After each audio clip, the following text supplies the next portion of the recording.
Hello, my name is Kentaro Yoshida. I'm a Japanese artist from the northern beaches in Sydney, Australia.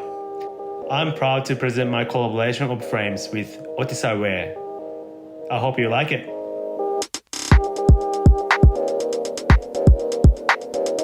I always wanted to contain lots of different message. Originally started from really nature elements of the WA I've seen, trying to build the patterns like this because I like drawing organic patterns for almost freehand. So I just wanted to push that motif.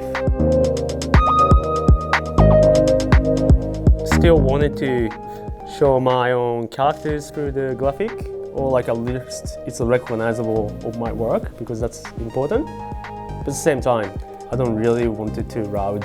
I just wanted to keep it in between. Probably not quiet, but not loud. Yeah, so just maintain the balance.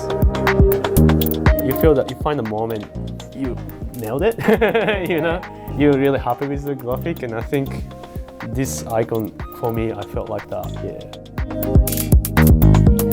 I just wanted to make something. I'm 100% happy to wear that, go to the pub, or just go to friends' party, or I just wanted to make something I really want to wear.